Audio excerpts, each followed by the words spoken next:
नमस्कार, अपना प्रदेश उत्तर प्रदेश उत्तराखंड देख रहे हैं आप। मैं हूं आपके साथ पूजा मोहन पांडे। बुलेटिन की शुरुआत बड़ी और अहम जानकारी के साथ करेंगे। बड़ी खबर सामने आ रही है।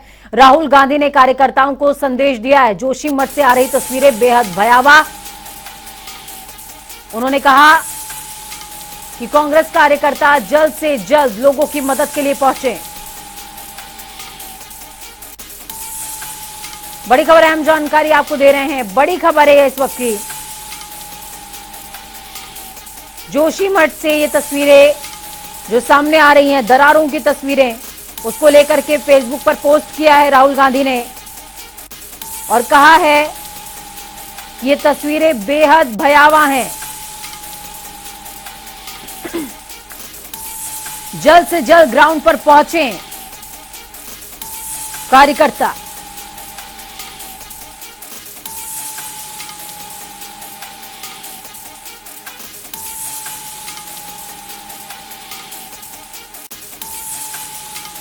जोशीमठ से आ रही तस्वीरें अत्यंत भयावह, ये कहना है राहुल गांधी का।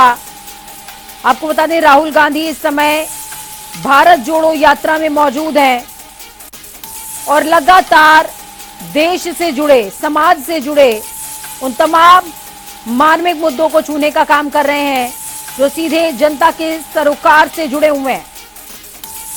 और इन्हीं में से एक मुद्दा भारत जोड़ो यात्रा। भारत जोड़ो यात्रा को लेकर के राहुल गांधी ने बयान दिया। उन्होंने कहा कि जिस तरह से चौड़ी दरारें उस क्षेत्र में देखने को मिल रही हैं, ये तस्वीरें दुखद हैं, चिंता पैदा करने वाली हैं। शिल्पी अरोड़ा जुड़ चुकी है हमारे साथ में, कांग्रेस नेता हैं शिल्पी जी। शिल्पी जी, जनता टीवी पर बहुत स्वागत है। राहुल गांधी ने आज अपनी यात्रा के दौरान जोशीमठ के मुद्दे को भी अंकित किया है। उन्होंने कहा है कि ये जो तस्वीरें हैं वो चिंताजनक है और तमाम कांग्रेसी कार्यकर्ता लोगों की मदद के लिए ग्राउंड जीरो पर पहुंचे। जी जी, क्या कहना है आपका, आपकी पहली प्रतिक्रिया? प्रतिक्रिया बहुत दुखद घटना है और सरकार को और सब लोगों को ये प्रयास करने चाहिए कि एक तरफ हम लोग ऑल वेदर रोड की बात कर रहे हैं, हम डेवलपमेंट की बात कर रहे हैं, साथ साथ हमें पर्यावरण का भी पूरा ध्यान रखने की जरूरत है। और बिल्कुल कांग्रेस जन हमारे ऑलरेडी काम में जुट चुके हैं ग्राउंड लेवल पे, जो भी पीड़ित हैं उनकी मदद करने के लिए।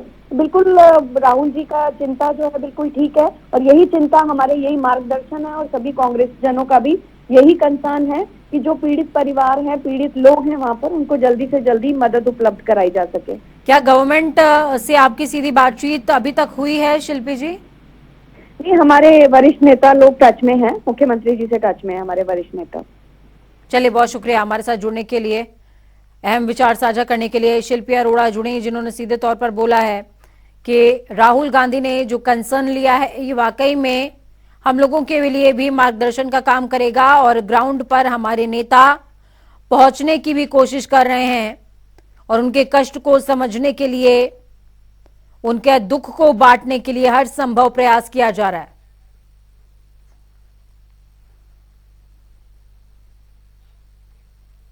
उत्तराखंड के जोशीमठ में जमीन धंस रही है। घरों पर पड़ने वाली दरारें लोगों की धड़कनें बढ़ा रही हैं। पवित्र बद्रीनाथ धाम से महज 45 किलोमीटर दूर जोशीमठ में हैरान करने वाला मंजर है। कई इलाकों में लैंडस्लाइड और दरकती दीवारों की वजह से लोग दहशत में जीने को मजबूर हैं। और अब आपको बता दें कि ये दरारें कर्णप्रयाग तक पहुंच गई हैं। तो वहीं इस बीच मुख्यमंत्री पुष्कर सिंह धामी प्रभावित क्षेत्रों का हवाई सर्वेक्षण करते नजर आए। प्रभावित परिवारों से जोशीमठ मिलने के लिए पहुंचे मुख्यमंत्री ने जोशीमठ का हवाई सर्वेक्षण किया।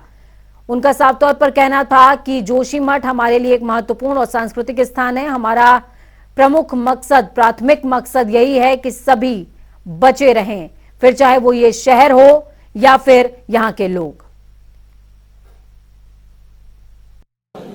देखिए, अभी चूंकि यहाँ पर जो पानी का अंदर अंदर रिसाव हुआ है उसके कारण से दरारें आई हैं और काफ़ी सारे घर उसकी जद में आए हैं।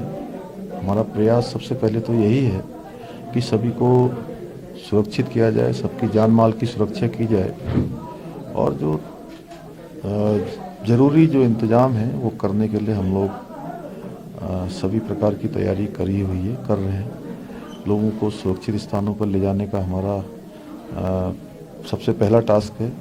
उस काम को कर रहे हैं। बाकी चूँकि वैज्ञानिक भी जो है इसमें काम कर रहे हैं, वाडिया इंस्टीट्यूट है हमारा, IIT रुड़की है, इसरो से भी बात हो रही है। सभी लोग इसमें ये पता लगा रहे हैं, उस पर खोज कर रहे हैं कि आखिर किस कारण से ये हो रहा है। लेकिन अभी ये दीर्घकालिक चीज़ें हैं, उसके बारे में भी हम सोच रहे हैं कि अगर यहाँ से सभी को पलायन करना है, यहाँ से पुनर्वास करना है, तो उनके लिए कहाँ पर व्यवस्था होगी वो भी हम जगह खोज रहे हैं। लेकिन अभी फ़िलहाल चूँकि ठंड का मौसम है और इस ठंड के मौसम में काफ़ी। कानपुर से बड़ी खबर अहम जानकारी आपको दे रहे हैं। भीषण सर्दी की वजह से 14 लोगों की हार्ट अटैक से मौत हो गई है। शनिवार को 14 लोगों की हार्ट अटैक से मौत हुई है। बड़ी खबर अहम जानकारी इस वक्त की। हृदय रोग संस्थान ने हार्ट अटैक पीड़ितों का आंकड़ा जारी कर दिया है। संस्थान में इलाज के दौरान 6 लोगों की मौत, पीड़ित 8 लोगों को मृत पाया गया है। बड़ी खबर अहम जानकारी इस वक्त की आपको दे रहे हैं। 14 लोगों की हार्ट अटैक से मौत की खबर सामने आ रही है। कल 25 लोगों की मौत का आंकड़ा जारी हुआ था और आज 14 लोगों की और जान गई है।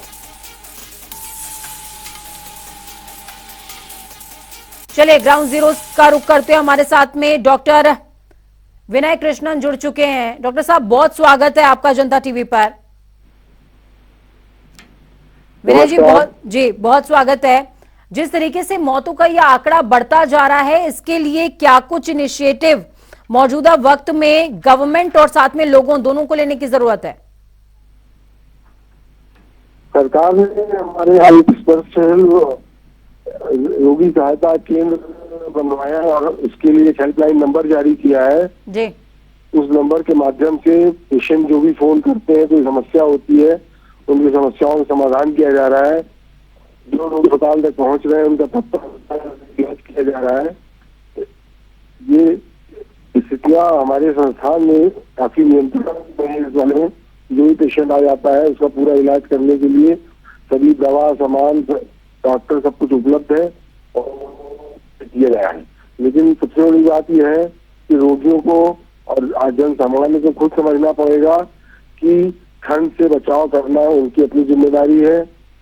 ज्यादा से ज्यादा कपड़े पहन के रखे, टोपी लगा के रखे, मफलर बांधे, हाथ में दस्ताना पहने, पैर में मोजा पहने और कोशिश करें कि नाक से, कान से कहीं से भी ठंडी हवा शरीर में न घुसने पाए, क्योंकि ठंडी हवा जो होती है वो नसों को तुरंत सिकोड़ देती है।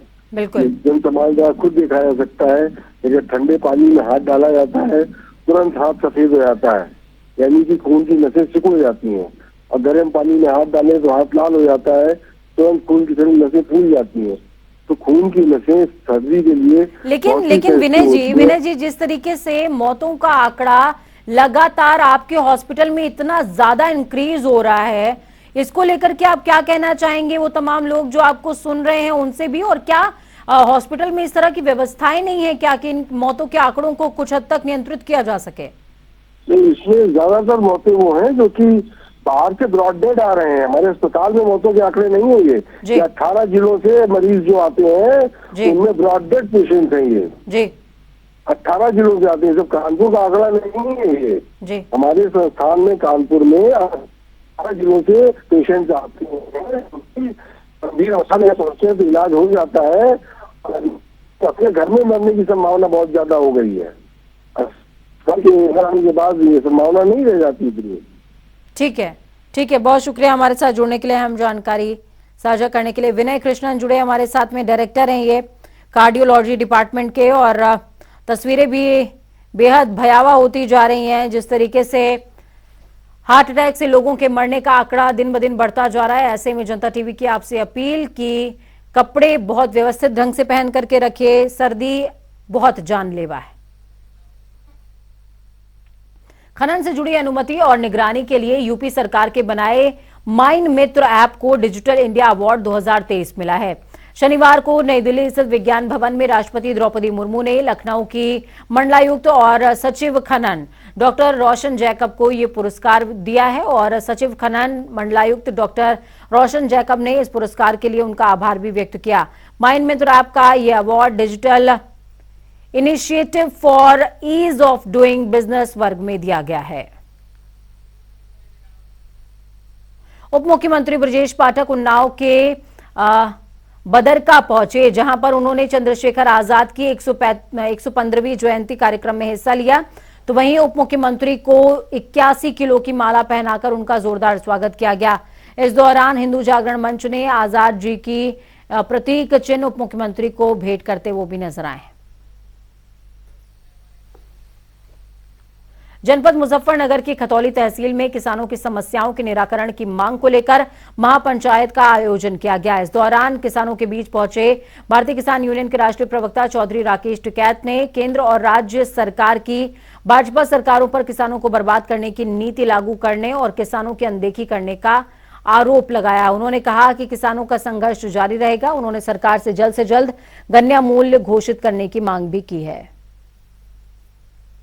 देखो, गन्ने का इशू है, गन्ने का रेट नहीं बढ़े, उसके जो भुगतान रह रहा है वो इशू है। हमने कहा कि प्रधानमंत्री का पायलट प्रोजेक्ट है डिजिटल इंडिया, हमारा भुगतान भी उसके तहत हो, ये हमारी डिमांड रहेगी। दूसरा, बिजली का एक बड़ा इशू चल रहा है। बिजली विभाग छापे डालता रहता है, लोगों को तंग करता है। बिजली के जो मीटर लग रहे हैं वे तेज रफ्तार से भागते हैं, ये सारा इशू है। लगातार किसानों के द्वारा मीटरों को वापस किया जा रहा है। मीटर नहीं लगेंगे, नए घोषणा पत्र चुनाव से पहले लेकर आए और अपने घोषणा पत्र में लिखे कि आने वाले टाइम पर अगर हमारी सरकार बनेगी तो हम मीटर लगाएंगे। उत्तर प्रदेश कांग्रेस के प्रांतीय अध्यक्ष नकुल दुबे ने बयान देते हुए कहा कि इन्वेस्टर्स समिट भाजपा का फ्लॉप शो साबित होगा। उन्होंने कहा कि इसके पहले भी सरकार इन्वेस्टर समिट कर चुकी है, जिसका कोई खासा परिणाम नहीं मिला। उन्होंने समिति के नाम पर करोड़ों रुपए के खर्च पर भी सवाल उठाया। दूसरी तरफ उन्होंने कांग्रेस की भारत जोड़ो यात्रा को सफल बताते हुए कहा कि इससे पार्टी को फायदा मिलेगा। उन्होंने कहा कि अब यूपी में 26 जनवरी से प्रियंका गांधी के नेतृत्व में हाथ से हाथ जोड़ो अभियान चलाया जाएगा। नकुल दुबे ने राष्ट्रीय लोकदल को कांग्रेस पार्टी की तरफ से दिल से आभार प्रकट किया है। हमारे साथ कांग्रेस के प्रांतीय अध्यक्ष नकुल दुबे जी हैं और भारत जोड़ो यात्रा का जो है अभी मोर्चा पूरा करके आए हैं। अब मैं इनसे जानूंगा कि आगे क्या रणनीति है। हाँ नकुल जी, ये रणनीति हमारे नेतागण बना रहे हैं और हम लोग उस पर कार्य कर रहे हैं। सबसे पहले तो मैं आपके इस चैनल के माध्यम से उन सभी को, पूरे देशवासियों को भी और उत्तर प्रदेश के लोगों को खासतौर बहुत बहुत धन्यवाद देना चाहता हूं और मैं उन सबका बहुत आभारी हूं कि उन्होंने जो आशीर्वाद दिया, वास्तव में वो आशीर्वाद 3, 4, 5 तारीख को फलीभूत होता हुआ हमको इस प्रदेश की सड़कों पर दिखाई पड़ा। और जिस तरह से जनमानस इकट्ठा हुआ वो वास्तव में लग रहा था कि सब लोग बहुत ही ज़्यादा आक्रोशित हैं, सब लोग बहुत ज़्यादा दुखी हैं, सब लोग बहुत ज़्यादा परेशान हैं इस देश की महंगाई को लेकर के, इस प्रदेश में फैल रहे भ्रष्टाचार को लेकर के, इस प्रदेश में फैल रहे क्या बोलते हैं पक्षपात को लेकर के और जातिवाद को लेकर के। तो प्रदेश की जनता ने ये संदेश दे दिया है कि हम लोग राहुल गांधी जी की भारत जोड़ो यात्रा में सिर्फ समर्थन नहीं करते हैं, हम सब लोग राहुल गांधी जी के साथ हैं और इस देश को हम लोग टूटने और दिखने नहीं देंगे। अब अगली यात्रा हाथ से हाथ जोड़ो की बात चल रही है, उस पर क्या होगा? जी, हाथ से हाथ जोड़ो में प्रियंका गांधी जी ने ये प्रस्ताव बनाया है और हम लोग भी संज्ञान में आया है कि 26 तारीख को वो शुरू करेंगी और वो देश के सभी प्रदेशों की राजधानियों में जाकर के इस कार्यक्रम की शुरुआत करेंगे। इसका और डिटेल अभी आना बाकी, जैसे आता हुआ हमारे कुछ राज्य छूट गए हैं अभी जो है, तो उनमें क्या भारत जोड़ो की यात्रा खत्म होगी या जारी रहेगी? अब कुछ राज्य जो बचे हैं उसमें तो शीर्ष नेतृत्व उसका निर्णय लेगा, लेकिन मैं जो कहना चाहता हूं कि जितनी यात्रा हो गई है, अब ये जो कश्मीर तक बाकी है, उस यात्रा ने हर एक नागरिक के मन मस्तिष्क में प्रवेश कर लिया है। अब सबके मन में, भले वो शरीर से वहां न भी पहुंच पाया हो, उसके मन में भारत जोड़ो यात्रा चल रही है और हर इंसान जो इस देश का सच्चा देशभक्त है, जो इस राष्ट्र का सच्चा भक्त है, वो न तो देश को बिकने देगा, न देश को दोबारा गुलाम होने देगा, न नौजवानों के सम्मान से खिलवाड़ होने देगा, न किसानों के सम्मान के साथ खिलवाड़ होने देगा, न सैनिकों के सम्मान के साथ खिलवाड़ होने देगा। वो ऐसे लोगों को जो इस देश को पुनः गुलामी की राह पर ढकेलना चाहते हैं, उनको मुंह तोड़ जवाब देने के लिए इस भारत जोड़ो सामने G20 सम्मेलन जो है हो रहा है और जो है इसको लेकर के इन्वेस्टर समिट भी आयोजित की जा रही है, इस पर क्या कहना है आपका? अरे हम हंस रहे हैं, आप भी हंसिए। 2018 की इन्वेस्टमेंट तो आप देख ही रहे ना, आज ये समिट हो रहा है, आज ये इन्वेस्टमेंट किस देश में होता है? जहां पर बहुत कमजोरी हो, जहां पर बहुत गरीबी हो, वहीं तो लोग आगे इन्वेस्ट करते हैं। जिस देश का व्यापारी खुद ही विश्व का नंबर 1 हो, जिस देश का व्यापारी एशिया का नंबर 1 हो, वहां इन्वेस्टमेंट कौन कर रहा है, क्यों कराया जा रहा है? वो साफ अडानी जी को नंबर 1 भेजने के लिए, अडानी जी को नंबर 1 पहुंचाने के लिए सब तमाशा हो रहा है। और हम तो कहते हैं रिजर्व बैंक का ताला खुलवा दीजिए, सारा का सारा खजाना एक बार उनको ट्रांसफर कर दीजिए, वो विश्व का नंबर 1 हो जाए, ताकि रोज का लफड़ा खत्म हो जाए। मैं ये कहना चाहता हूँ। Thank you. तो ये है नकुल दुबे जी, जिन्होंने बताया कि जो है भारत जोड़ो यात्रा के बाद अब जो है हाथ से हाथ जोड़ो यात्रा चलेगी, जो प्रियंका गांधी जी जिसका नेतृत्व करेंगी, और देश के अन्य राज्यों में भी ये पूरी यात्रा की जाएगी। इसके साथ ही इन्होंने इन्वेस्टर समिट में इनका कहना है कि इन्वेस्टर समिट में कोई सरकार कुछ ऐसा नहीं कर पाएगी कि जिससे जो है बहुत ज़्यादा पैसा आए। उनका कहना है विश्व के सबसे बड़े व्यापारी तो इंडिया के हैं, तो ऐसे में दूसरे देशों से क्या उम्मीद की जा सकती है। कैमरा मनासी के साथ TN मिश्रा, जनता TV, लखनऊ। गोरखपुर में लिटरेसी फेस्टिवल का आगाज हो गया है, जिसमें मुख्य अतिथि के तौर पर केरल के राज्यपाल आरिफ मोहम्मद पहुंचे, जिन्होंने कहा कि लोकतंत्र बिना आलोचना के नहीं चल सकता।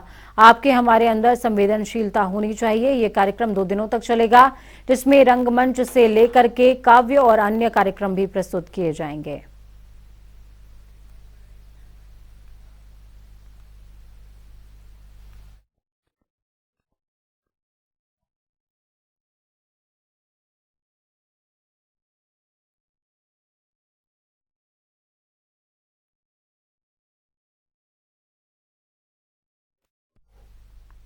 लखनऊ में अखिल भारतीय किसान महासंघ में MSP गारंटी मोर्चा के राष्ट्रीय संयोजक राजा राम त्रिपाठी ने प्रेस कॉन्फ्रेंस करते हुए कहा कि MSP नहीं तो वोट नहीं। देश का किसान परेशान है और सरकार कतई ध्यान नहीं दे रही है। राजा राम त्रिपाठी ने सरकार को चेतावनी देते हुए कहा है कि अगर आने वाले समय में MSP पर अनाज नहीं खरीदा गया तो 2024 में परिणाम उल्टे होंगे। उन्होंने कहा कि सरकार ने किसानों की आय दोगुनी करने को लेकर के जो वादे किए थे, उनमें से एक भी पूरे नहीं हुए।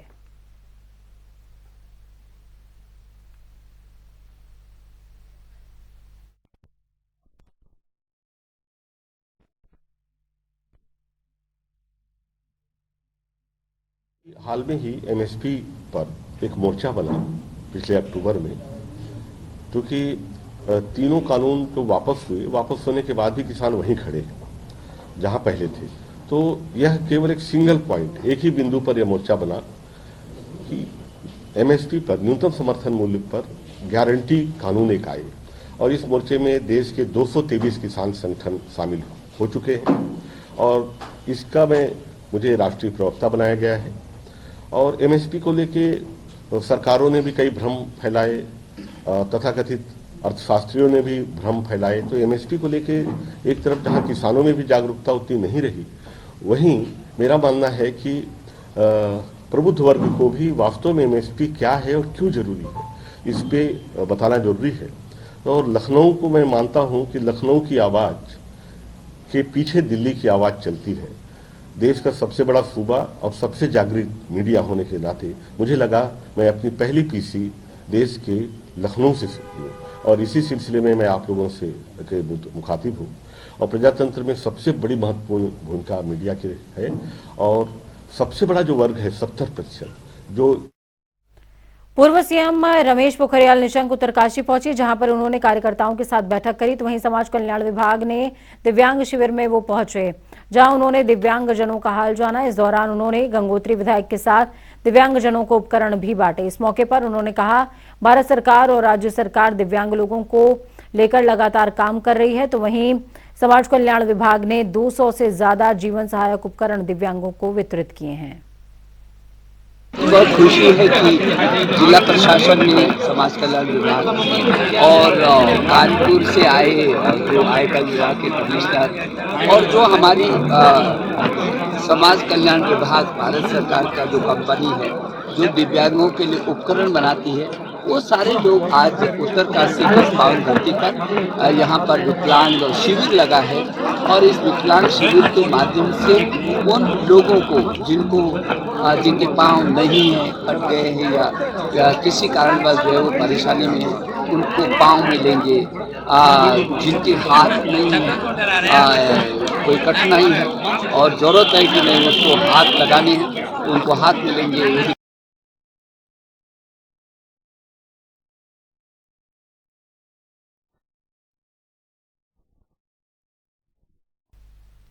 रुद्रप्रयाग जनपद के मुख्य संरक्षक शंकर भट्ट ने 8 जनवरी के सीएम आवास कूच को सफल बनाने के लिए ज्यादा से ज्यादा तादाद में कर्मियों को शामिल होने की अपील की है। उन्होंने पेंशन बहाली मुहिम को मजबूत करने की अपील की है। जिला अध्यक्ष रौथाण जी ने कहा कि बुढ़ापा बिना पेंशन जीतना कष्टकारी होगा।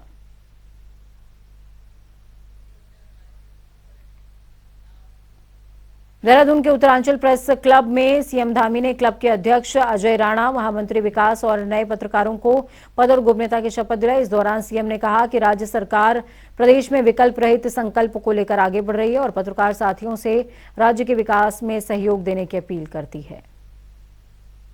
प्रेस क्लब की नई कार्यकारिणी का शपथ ग्रहण हुआ है। मैं पूरी कार्यकारिणी को बहुत शुभकामनाएं देता हूं, बहुत बधाई देता हूं और जो हमारा संकल्प है विकल्प रहित संकल्प, वो विकल्प रहित संकल्प उसको आगे बढ़ाने के लिए मैंने सारे अपने पत्रकार मित्रों से, पत्रकार बंधुओं से सबसे मैंने अधिकार पूर्वक कहा है कि जब राज्य की स्थापना दिवस का 25वां वर्ष मनाया जा रहा होगा, रजत जयंती वर्ष मनाया जा रहा होगा, तब हम देश के श्रेष्ठ राज्यों में शामिल हों। उसमें सभी पत्रकार बंधुओं का भी बहुत बड़ा